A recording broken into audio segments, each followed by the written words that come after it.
You think it's just a one-time thing? Yeah. Did you swallow too fast? Yeah, probably because I ate too fast. I don't feel like throwing up anymore.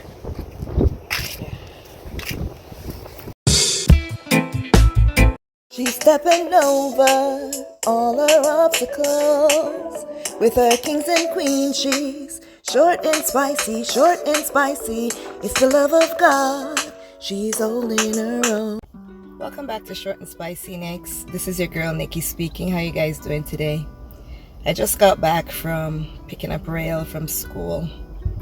Got a call from his vice principal that he threw up.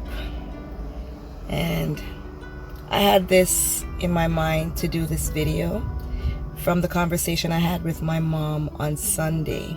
But before we get into this video, don't forget to like, comment, share, subscribe, hit the notification bell so you can be notified of new uploads and live stream. Now let's get into this video.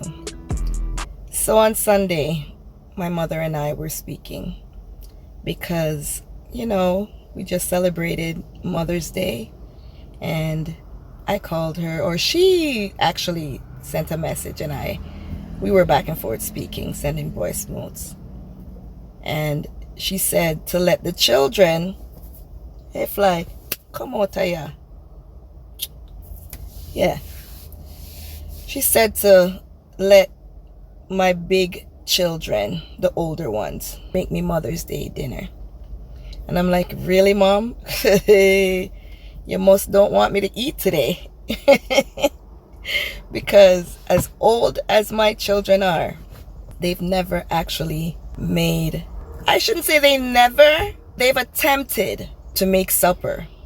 But it has not been to my liking or how I taught them, because they haven't had a lot of practice. So I'm saying to her, from time to time, I would ask them to take out the meat so that it could thaw out. It got to a point where it was not only take out the meat, it progressed to cut the meat up. These things I showed them, I taught them. Then it progressed to take out the meat, let it thaw out, wash it with lime, however way I do it, cut it up, throw some seasonings on it. But then I would take over with the actual preparation. I've shown them the different steps, but they've never actually made a complete meal. And she's saying they have to learn. Let one prepare the meat and let one prepare the other things. And like in rice and peas now, Jamaican traditional Sunday dinner, they know the steps, how to wash the peas, put it on, put the garlic in it, put the pimento seed and let it boil and all of that stuff. So I'm also letting her know, and I'm speaking about this to say that I commend all the beautiful, hardworking single mothers out there, because I have 4 children and I understand some have more than 4. Even with just 1, it depends on your circumstances.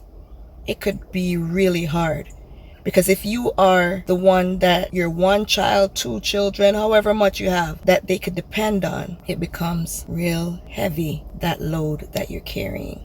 You have to think about their health, taking them to the doctors, their wealth, making sure all the bills are paid, all their needs are met, the internet bill, food's on the table, clothes on their backs. It's hard. And some of us are not just single mothers, stay-at-home mothers.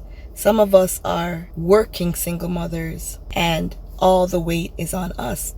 That's why we're called single mothers, because we don't have the other party involved in our children's lives as we are. Some may be out there living their own lives, doing their own things.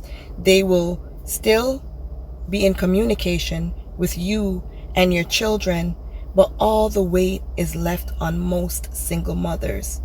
The run up and down, the hustle and bustle. And I was saying to her, and remember, Mom, while I had to be responsible for all of that, I had to do all of that, including the working at some point in my life. Working in a nursing home, dealing with other individuals, families, parents, grandparents, whatever, taking care of them, and coming back home to take care of my children. whatever work I had to do, I had to come back home and prepare meals. And sometimes when you're teaching your children, I'm saying, Mom, this is not like Jamaica, where when we were growing up, we were told to do something, and if we don't do it, hey, we have to make sure we have somewhere else to go live. That's not how it is in Canada or any other well-developed country. And we can't hit our children. We can't BEAT them for them to do what they're doing. If they say they're not doing it, especially when they're older, you could try when they're younger, but at a certain point, you get so overwhelmed that you end up doing it yourself. You'll have them doing other tasks around the house. But when it comes to preparing meals, it's not like Jamaica when you're told, go cut up the meat, go do that, go do all the things that I just listed before. And it gets done. And to top it off, I was battling, and I am battling, with a mental illness, which suppresses your mind. Because when you have a mental illness, whichever way you got it, either it was inherited from your family member, from your mother, your father, whoever, in your genes, it's genetical, or your traumas in life, untreated traumas that develop into a mental illness, or spiritual, which could also be all cases for me. I most likely inherited it from my father, because my father has an issue that no one ever spoke about. I never heard it spoken about in my home. He was abusive in all different ways, all forms, mentally, emotionally, verbally, and sexually. I won't even say psychologically. My traumas, that's a trauma. And my relationship with the father of my 4 children. He has his own issues, not having a father of his own, constantly in and out of jail before I met him and during, and he's not realizing that he has a mother that is evil, that chose witchcraft to affect other people's lives because of all her traumas that she endured and because of the hate that she still has in her. So I was affected also spiritually with witchcraft. How many did I just list? So I was not only trying to be a mother to my children, I was trying to stay above water. I didn't have the time or energy or even strength to sit back and evaluate what was going on with me. I was in survival mode, either being removed from my home, displaced, homeless, moving every year. 1 year I'm here, next year I'm there, never living in a home for more than a year or 2. Always moving from all corners of Canada. I moved from here, then I'm there, then I'm here, then I made a full circle around Canada, basically, in the GTA, Greater Toronto area. So it's not easy being a single mother with 1, nor 2, nor 3. It doesn't matter. If you do not have the support system around you, the individuals, and not to mention when I did have my children's father around, because we had to make babies, right? It wasn't just one and then they immaculately came. He was fine when he's incarcerated and we were communicating and everything.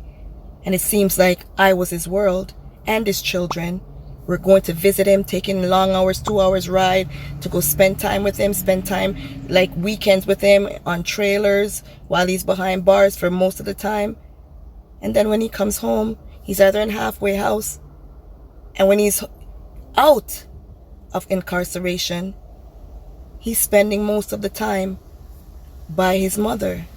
When there's a problem with him and I, he resorts to his mother, which is the one who's doing the spiritual damage. So every time we try to get closer, he's right back into the lion's den, the lair of the evil, where she could feed him in every way possible, either by lying, spreading rumors, telling lies about me, all that stuff. So it was combating. So I always had multiple challenges and weight on my shoulder. So I could see where things didn't work how it would have been working if I didn't have all that baggage to pay more attention, to take the time, to have the patience to teach my children and just be patiently sitting down when they make an error to do it. Okay, we'll try it again. It's like, instead of me letting them have trial and error, it's like, I can't afford for that so much. So let me just do it. Let me just get it over with and do it myself. And that's where the weight comes down on you and the pressures, because that's how evil works. That's how witchcraft works.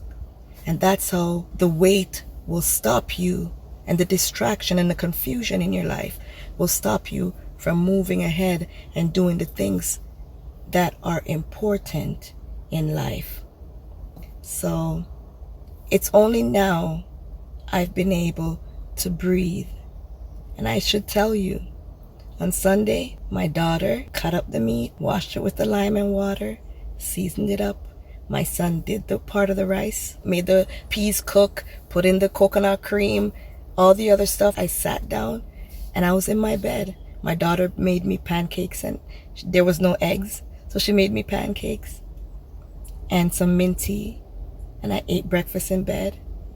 And I directed them, and they did the most of it. All I did was go downstairs, wash the rice, put a little more salt, a little tip more in the pot for the rice, and then wash the rice and put it in, because my son had did all the other parts, season it up with the scallion, thyme, the pepper, all of those stuff. So that's what I had to do. And I made the meat that was seasoned and ready. So baby steps, we'll get there. With single mothers, happy belated Mother's Day. Just know that coming from somebody who's had so much weight put on them and still here to be able to speak to you, I commend you. Even single fathers who had to be mothers and father. You may have not brought your child into this world physically, but the role that you played in your child's life or your children's life, I don't even know what to do. Hats off, skirty, everything. All blessings to you guys. Continue making a great impact on your life, your children's lives, and others around you. Thank you very much. Thank you guys for watching. Don't forget to like, comment, share, subscribe if you haven't already. Hit the notification bell so you can be notified of new uploads and live stream. We are blessed and highly favored.